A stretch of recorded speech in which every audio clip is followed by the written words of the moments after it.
আবার চলে আসবো। আমাদেরকে ছেড়ে তারা হত্যা করলো না, ছেড়ে দিল। আমার বন্ধু, আমার ভাইরা, আল্লাহর নবী সাল্লাল্লাহু আলাইহি ওয়াসাল্লাম বলেন, ঠিক আছে এবার তোমরা চলে যাও। হযরত হুযায়ফা ইবনে ইয়ামান ডাক দিয়া বলতেছেন, নবীজি, ও নবী গো, বদরের যুদ্ধ এমন এক যুদ্ধ, যেই যুদ্ধের ময়দানে আমরা উপস্থিত হয়েছি। আল্লাহর নবী গো, আপনি আমাদেরকে যুদ্ধে অংশগ্রহণ করার অনুমতি দিয়া দেন। আল্লাহর নবী, দয়ার নবী, মায়ার নবী ডাক দিয়া কয়, না না, তোমরা যেহেতু ওয়াদা করে আসছো, ওয়াদা ভঙ্গ করা মুমিনের আলামত নয়, মুনাফিকের আলামত। তোমরা ওয়াদা ভঙ্গ করতে পারবা না, কেননা তোমাদের ওয়াদার কারণে তোমাদেরকে মুক্তি দিয়েছেন, তোমাদেরকে মুক্তি করে দিয়েছেন। এখন যদি তোমরা ওয়াদা ভঙ্গ করিয়া যুদ্ধের মধ্যে শরীক হও, তাহলে তোমাদের নামটা মুনাফিকের কাতারের মধ্যে চলে যাবে। আল্লাহর নবী সাল্লাল্লাহু আলাইহি ওয়াসাল্লাম অনুমতি দিলেন না। তারা বারবার চেষ্টা করলেন, তারপর নবীজি বললেন, না না, তোমাদেরকে অনুমতি দেওয়া যাবে না।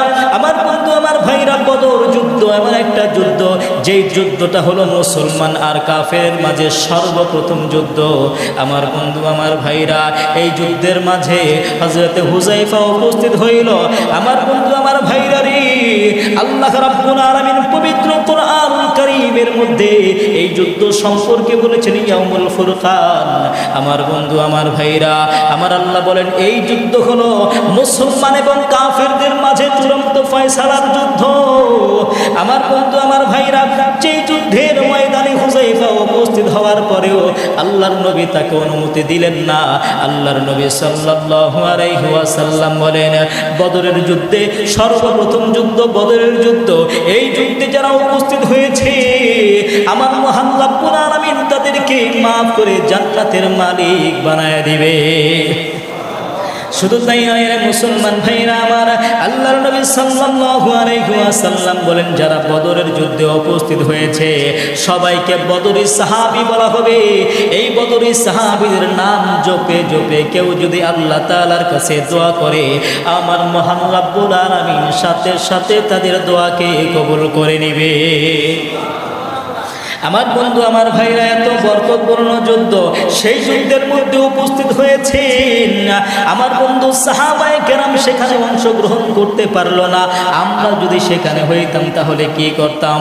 বিভিন্ন ধরনের অজুহাত পেশ করতাম। নবী গো, আমরা তো ওয়াদা করেছি, অন্তর থেকে ওয়াদা করি নাই, বাঁচার জন্য ওয়াদা করেছি, জুলুম থেকে বাঁচার জন্য অথবা মৃত্যু থেকে বাঁচার জন্য ওয়াদা করেছি, অথবা আমরা মনে মনে রাস্তার মধ্যেই চিন্তা করতাম আল্লাহর নবীর সঙ্গ হইয়া বদরের যুদ্ধে অংশগ্রহণ করা এর চাইতে দামি কাজ, সওয়াবের কাজ আর হইতে পারে না। এখানে ওয়াদা ভঙ্গ করলে কিছুই হবে না, এরকম চিন্তা করেও হয়তো আমরা যুদ্ধের ময়দানে শরীক হইতাম। কিন্তু মুসলমান ভাইরা আমার, দেখে না, বদরের যুদ্ধ এমন বরকতপূর্ণ যুদ্ধ, যেই যুদ্ধের ময়দানে একজন মুসলমান মুজাহিদের কত মূল্য, কত দাম। আমার বন্ধু, আমার ভাইরা, বদরের যুদ্ধে আল্লাহর নবী সাল্লাল্লাহু আলাইহি ওয়াসাল্লাম 313 জন সাহাবায়ে কেরাম নিয়ে উপস্থিত হইল।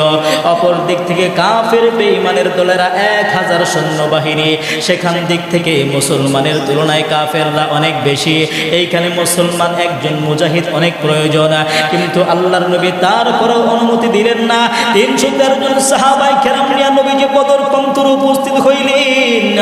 তোমার দিন লম্বা চড়া আলোচনা করার কোনো সুযোগ নাই, এদিক সেদিক যাওয়ার কোনো সুযোগ নাই। তবে যতটুকু আলোচনা করব, এর থেকে আমরা কিছু শিক্ষা অর্জন করার চেষ্টা করব। আল্লাহ তৌফিক দান করুক, জোরে বলেন আমিন। আমি আপনাদের সামনে পবিত্র কোরআনুল কারীমের সূরা মুমিনুনের আলোচনা করতেছিলাম। বিগত কয়েক সপ্তাহ যাবৎ এই সূরার আলোচনা চলতেছে। এই সূরার শুরুর দিকে আল্লাহ রাব্বুল আলামিন সফল মুমিন বান্দার কয়েকটি বৈশিষ্ট্য বর্ণনা করেছেন। যেই বৈশিষ্ট্যগুলো যদি কোনো মুমিন বান্দার ভিতরে চলে আসে, তাহলে তার জীবন ইহকাল এবং পরকাল দুই কালেই সে সফলতা অর্জন করতে পারবে। তার মধ্যে সর্বপ্রথম বৈশিষ্ট্য হলো আল্লাযীনা হুম ফী সালাতিহিম খাশিউন, যারা খুশু খুজুর সাথে নামাজ আদায় করে। 2 নম্বর ওয়াল্লাযীনা হুম আনিল লাগভি মুরিদুন, যারা অনর্থক কথাবার্তায় নির্লিপ্ত। 3 নম্বর ওয়াল্লাযীনা হুম লিয-যাকাতি ফাঈলুন, যারা যথাযথভাবে যাকাত আদায় করে। 4 নম্বর ওয়াল্লাযীনা হুম লিফুরুজিহিম হাফিজুন, যারা নিজেদের লজ্জাস্থানের হেফাজত করে। 5 নম্বর ওয়াল্লাযীনা হুম লিআমানাতিহিম ওয়া আহদিহিম রাউন, যারা আমানত এবং ওয়াদা রক্ষা করে। এ বিষয় সম্পর্কে আলোচনা চলতেছিল। আজকে আমরা দেখা যায় সামান্য নামাজ পড়লাম, রোজা রাখলাম, আর মনে করলাম আমার চাইতে দিনদার আল্লাহওয়ালা বুজুর্গ আর কেউ নাই। এটা হলো আমাদের ধারণা হয়ে গেছে, কিন্তু এমনটা নয়। বরঞ্চ আমাদের জন্ম থেকে নিয়ে মৃত্যু পর্যন্ত, ঘুমানো থেকে নিয়ে ঘুম থেকে জাগ্রত হওয়া, অর্থাৎ সকাল থেকে সন্ধ্যা, সন্ধ্যা থেকে সকাল, দিনের 24 ঘন্টা কার হুকুম মেনে চলতে হবে? জোরে বলেন, আল্লাহ তাআলার হুকুম মেনে চলতে হবে। অর্থাৎ আমাদের ওঠা বসা চলাফেরা সব কিছু হবে আল্লাহর হুকুম অনুযায়ী। শুধু নামাজ আর রোজা নয়, বরঞ্চ আমার গোটা জিন্দেগির সব হবে আল্লাহ এবং তার রাসূলের নিয়ম তরিকা এবং অনুযায়ী। তাহলে আমি প্রকৃত মুমিন দাবি করতে পারবো, অন্যথায় নয়। আল্লাহর নবী সাল্লাল্লাহু আলাইহি ওয়াসাল্লাম পরিষ্কার ভাষায় বর্ণনা করেছেন। আন আবি হুরায়রা রাদিয়াল্লাহু তাআলা আনহু قال قال رسول الله صلى الله عليه وسلم আয়াতুল মুনাফিকি সালাসুন, মুনাফিকের আলামত হলো 3টা। 1 নম্বর ওয়াইদা ওয়াদা আখলাফা, যখন সে কথা বলে মিথ্যা, যখন সে ওয়াদা করে ওয়াদা সে ভঙ্গ করে ফেলে। ওয়াইদা তুমিনা খান, যখন সে তার কাছে আমানত রাখা হয় সে তার আমানতের খেয়ানত করে। এই 2টা বাকি ছিল। আরেকটা হলো যখন সে কথা বলে মিথ্যা কথা বলে। এই বিষয় সম্পর্কে বিস্তারিতভাবে গত সপ্তাহে আলোচনা হয়েছে। নবীজি সাল্লাল্লাহু আলাইহি ওয়াসাল্লাম মুনাফিকদের 2 নম্বর আলামত সম্পর্কে বলেন, মুনাফিকের 2 নম্বর আলামত, যখনই সে ওয়াদা করবে ওয়াদা ভঙ্গ করে ফেলবে। কিন্তু মুমিনের পরিচয়, মুমিনের চরিত্র এমন হতে পারে না। পক্ষান্তরে যখন কোনো মুমিন ওয়াদা করবে, যে কোনো মূল্যই হোক সে তার ওয়াদা পূর্ণ করবে। এটা হলো মুমিনের বৈশিষ্ট্য, মুমিনের চরিত্র। যদি আমি আর আপনি কারোর সাথে ওয়াদা করি, এমন কোনো ওজর চলে আসছে, এমন কোনো জরুরত চলে আসছে, যেই জরুরত আর ওজরের কারণে আমি আর আপনি ওয়াদা ঠিক রাখতে পারতেছি না, তাহলে আমার আপনার জন্য উচিত হবে যেই ব্যক্তির সঙ্গে ওয়াদা করেছি তার কাছে আগে জানিয়ে দেওয়া যে ভাই এই সমস্যার কারণে আমি আমার ওয়াদা পূর্ণ করতে পারতেছি। যেমন মনে করেন আপনি কাউকে বললেন যে আমি তোমাকে 1000 টাকা দিব, অমুক দিন তোমাকে 1000 টাকা দিব।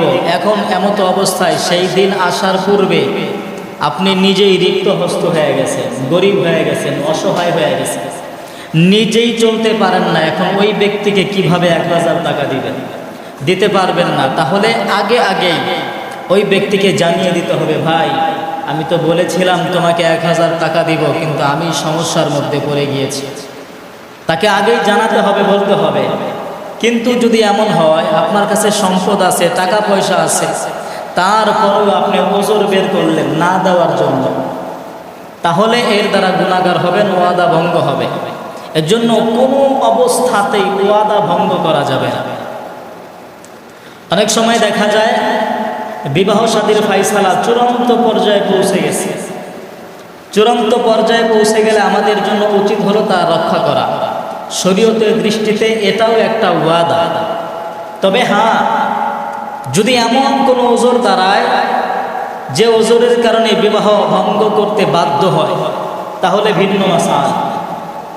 যদি এমন হয় যে এমন একটা কথা আপনারা পরবর্তীতে জানতে পারলেন যে বিবাহ হওয়ার পরে স্বামী স্ত্রীর মাঝে বনিবনা হবে না, মিলবে না, বিবাহের পর থেকে নিয়ে মরণ পর্যন্ত দ্বন্দ্ব লেগেই থাকবে, অথবা 2 পরিবারের মাঝে কঠিন সমস্যা সৃষ্টি হবে, তাহলে 2 পরিবার বসে এটাকে মীমাংসা করবে। যদি মিট করতে পারে করবে, অন্যথায় বিবাহ ভেঙে দিবে। আর যদি কোনো সমস্যা না হয়, চুক্তি সীমা যদি হয়ে যায়, তাহলে সেটাকে ওয়াদা রক্ষা করতে হবে। এটাও শরীয়তের দৃষ্টিতে ওয়াদা। আল্লাহর নবী সাল্লাল্লাহু আলাইহি ওয়াসাল্লাম নবীজির জীবনে কোনোদিন ওয়াদা ভঙ্গ করে নাই। এটা ছিল নবীজি সাল্লাল্লাহু আলাইহি ওয়াসাল্লামের আখলাক, নবীজির আদর্শ। নবীজি সাল্লাল্লাহু আলাইহি ওয়াসাল্লাম হাদিসের মধ্যে বলেছেন যে মুনাফিকের আলামত হলো সে যখন ওয়াদা করে ওয়াদা ভঙ্গ করে। এজন্য ওয়াদা ভঙ্গ করা যাবে না। নবীজি সাল্লাল্লাহু আলাইহি ওয়াসাল্লামের একজন সাহাবী হযরত হুযায়ফা ইবনে ইয়ামান রাদিয়াল্লাহু তাআলা আনহু, সে মুসলমান হলেন, তার বাবাও মুসলমান হলো। তারা মুসলমান হওয়ার পরে মক্কা থেকে মদিনার দিকে রওনা দিল। মদিনার দিকে রওনা দিয়ে কিছু দূর যাওয়ার পরে তাকায় দেখে আবু জাহেল বিশাল সৈন্যবাহিনী নিয়ে মদিনার উদ্দেশ্যে, বদর প্রান্তরের উদ্দেশ্যে রওনা দিলেন। হযরত হুযায়ফা ইবনে ইয়ামানকে দেখার পর আবু জাহেল ডাক দিয়া বলে, হুযায়ফা কোথায় যাও? আমার বন্ধু, আমার ভাইরা রে, আল্লাহর নবীর সাহাবী হযরতে হুযায়ফা ইবনে ইয়ামান রাদিয়াল্লাহু তাআলা আনহু মুসলমান হইলেন, তার বাবাও মুসলমান হইলেন। তারা সিদ্ধান্ত নিল মদিনায় যাবে, নবীজির খেদমতে উপস্থিত হইবে, নবীজির কাছে যাবে। এই জন্য মক্কা নগরী ছাড়িয়া মদিনার উদ্দেশ্যে রওনা দিলেন। পথে মধ্যে আবু জাহেলের সঙ্গে সাক্ষাৎ হইল। আবু জাহেল ডাক দিয়া কয়, এ হুযায়ফা, তোমরা কোথায় যাও? হুযায়ফা ইবনে ইয়ামান ডাক দিয়া বলে, আমরা মদিনার উদ্দেশ্যে রওনা দিয়েছি নবীজির খেদমতে। আমার বন্ধু, আমার ভাইরা, আবু জাহেল চিন্তা করে, আমরা তো বদর প্রান্তরে যাচ্ছি মুসলমানদের সঙ্গে যুদ্ধ করার জন্য, মুহাম্মাদের সঙ্গে যুদ্ধ করার জন্য। এখন যদি আমরা তাদেরকে ছেড়ে দেই তাহলে তারা মদিনায় গিয়ে যুদ্ধে অংশগ্রহণ করবে, আমাদের বিপক্ষে যুদ্ধ করবে। এবার আবু জাহেল ডাক দিয়া কয়, না, তোমাদেরকে ছাড়া যাইবে না। তোমাদেরকে যদি আমরা ছেড়ে দেই তাহলে আমাদের বিপক্ষে তোমরা যুদ্ধ করবা, তোমাদেরকে এইখানেই হত্যা করা হইবে, তোমাদেরকে এখানেই হত্যা করা হইবে। হযরত হুযায়ফা ইবনে ইয়ামান রাদিয়াল্লাহু তাআলা আনহু বলেন, না, আমরা তোমাদের বিরুদ্ধে যুদ্ধ করব না, আমরা সেখানে গিয়ে যুদ্ধে অংশগ্রহণ করব না, তোমরা আমাদেরকে ছেড়ে যাও। আবু জাহেল ডাক দিয়া বলে, ঠিক আছে, ছাড়তে পারি।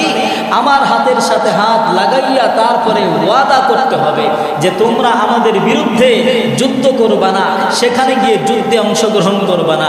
হযরত হুযায়ফা ইবনে ইয়ামান এবং তার বাবা দুইজন তার হাতের মধ্যে হাত লাগাইয়া তারপরে ওয়াদা করেছে, আমরা যুদ্ধে অংশগ্রহণ করব না।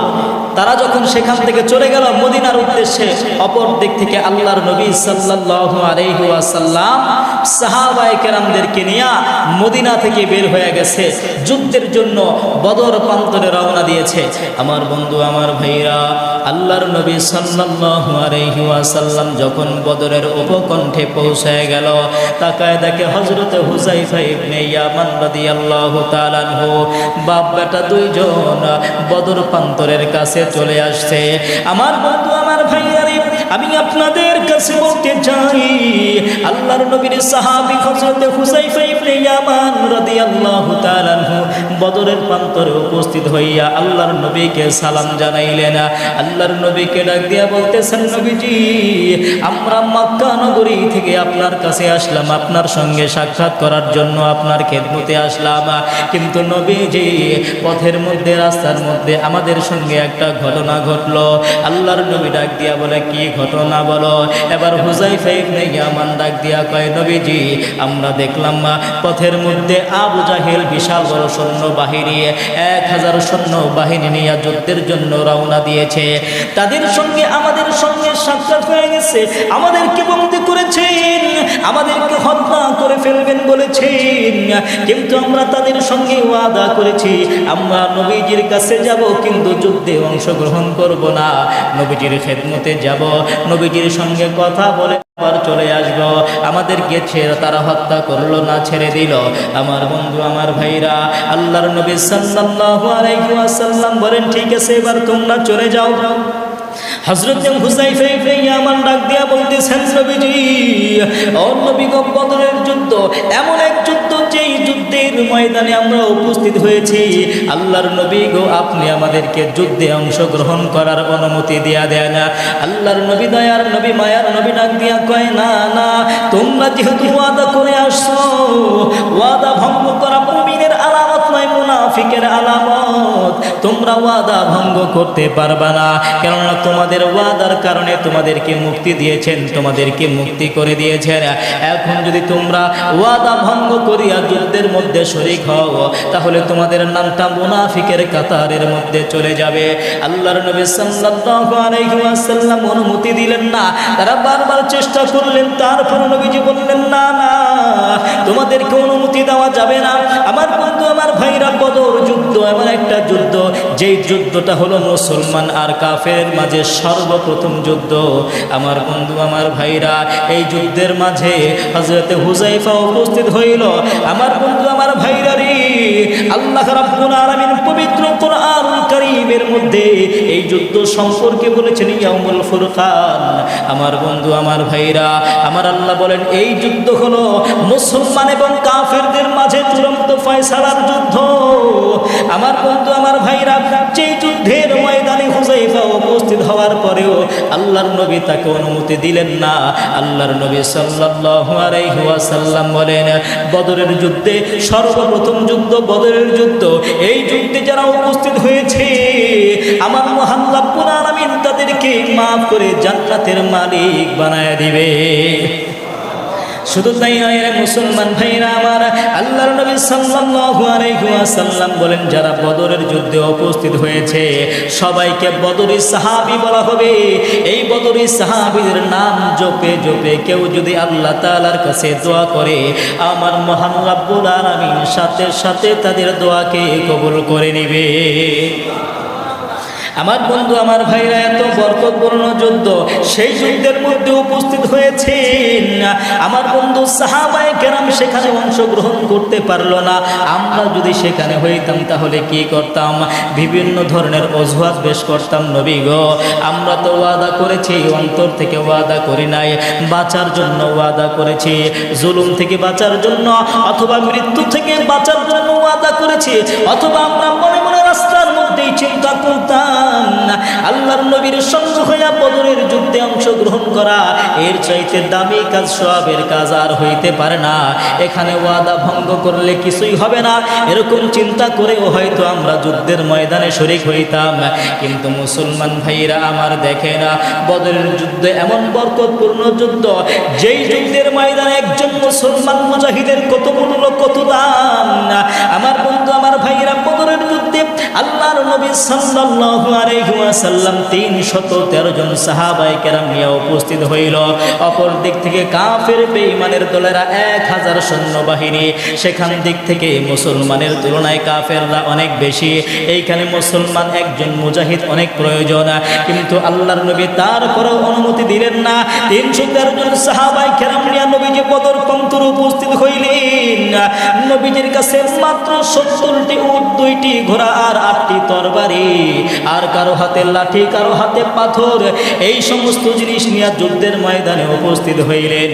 আমার বন্ধু আমার ভাইরা, অপর দিক থেকে কাফের বেঈমানের দলেরা অস্ত্রে সজ্জিত হইয়া আমার বন্ধু আমার ভাইরা ঘোড়া, উট, হাতি সব কিছু নিয়ে যুদ্ধের ময়দানে উপস্থিত হয়ে গেছে। তারপরেও আল্লাহর নবী তাদেরকে অনুমতি দিলেন না। আমার বন্ধু আমার ভাইরা, কেন অনুমতি দিলেন না? আল্লাহর নবী সাল্লাল্লাহু আলাইহি ওয়াসাল্লামের যুদ্ধের উদ্দেশ্য হইল আল্লাহকে সন্তুষ্ট করা। দুনিয়ার কোনো ক্ষমতা নয়, দুনিয়ার কোনো লোভ নয়। মুসলমান যুদ্ধ করে না দ্বীনের জন্য, ইসলামের জন্য, ক্ষমতার জন্য তারা যুদ্ধ করে না। এই জন্য আল্লাহর নবী তাকে অনুমতি দিলেন না। কিন্তু মুসলমান ভাইরা আমার, আল্লাহর নবী সাল্লাল্লাহু আলাইহি ওয়াসাল্লাম সত্য প্রচার করার জন্য যুদ্ধ করলেন। এখন সেখানে যদি মিথ্যা ঢুকিয়া যায়, ওয়াদা ভঙ্গকারী ঢুকিয়া যায়, তাহলে সত্য চাপা পড়ে যাবে।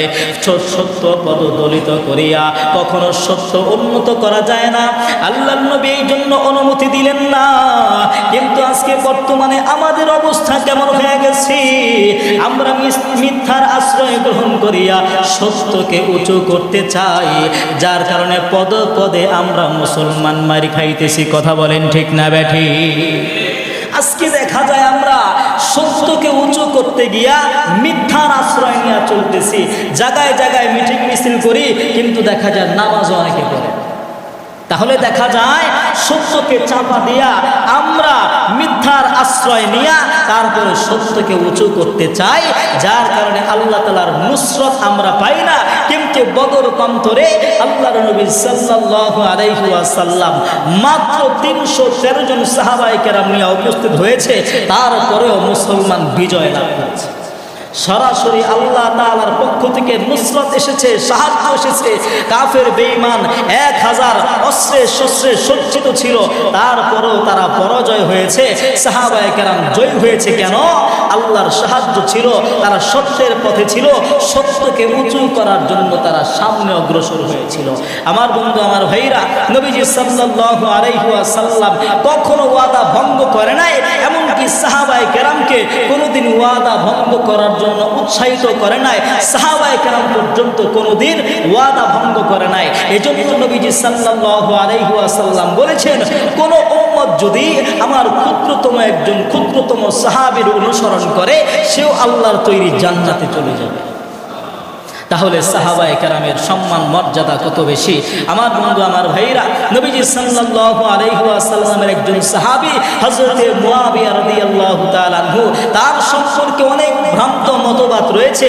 এই সমস্ত ভ্রান্ত মতবাদ থেকে আল্লাহ রাব্বুল আলামিন আমাদেরকে বাঁচার তৌফিক দান করুক। জোরে বলেন আমিন।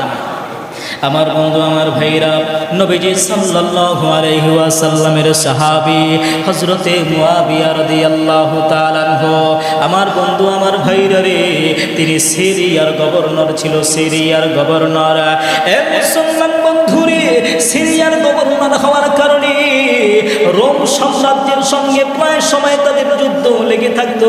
আমার বন্ধু, আমার ভাইরা, একবার হযরতে মুয়াবিয়া রাদিয়াল্লাহু তাআলা আনহু রোম সাম্রাজ্যের বাদশাকে ডাক দিয়া বলে, বাদশা গো, আমরা আপনার সঙ্গে চুক্তি করতে চাই, সন্ধি করতে চাই, আমরা কয়েকদিনের জন্য যুদ্ধ বন্ধ করতে চাই।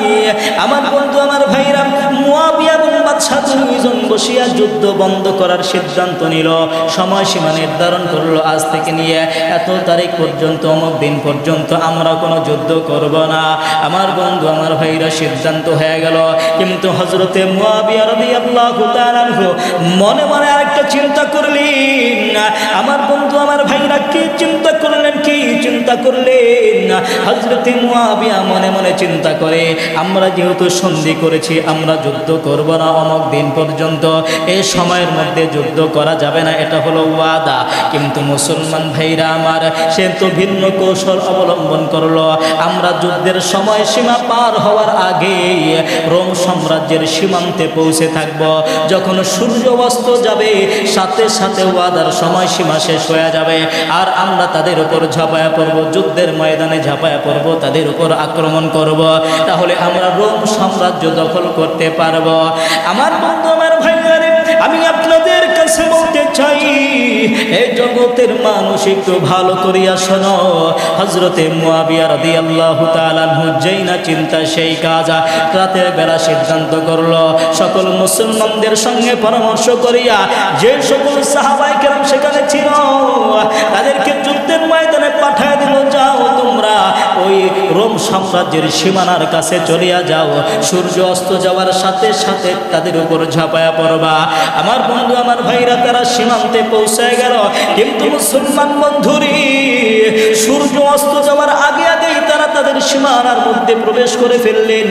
আমার বন্ধু, আমার ভাইরা, যখন সূর্য ডুবিয়া গেল, এবার তারা তাদের উপর আক্রমণ করে বসলো। যুদ্ধ করতে করতে বিশাল বড় একটা অঞ্চল জয় করে ফেললেন।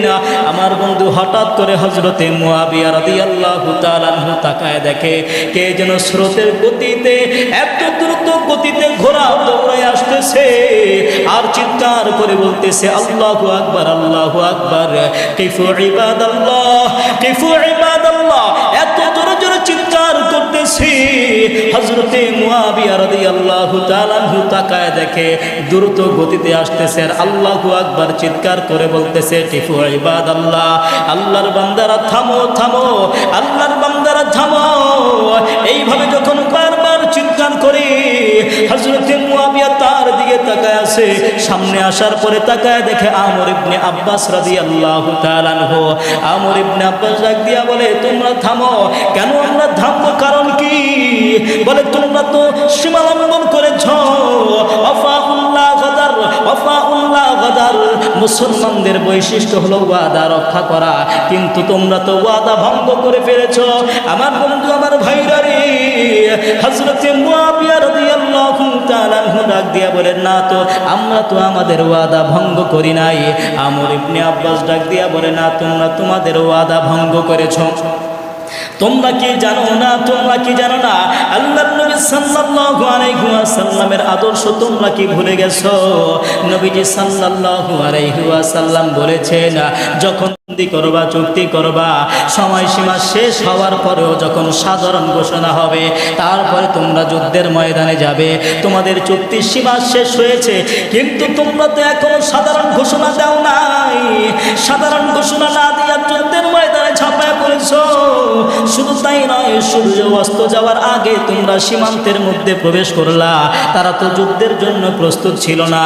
আল্লাহর নবী সাল্লাল্লাহু আলাইহি ওয়াসাল্লাম এটা করার জন্য নিষেধ করলেন।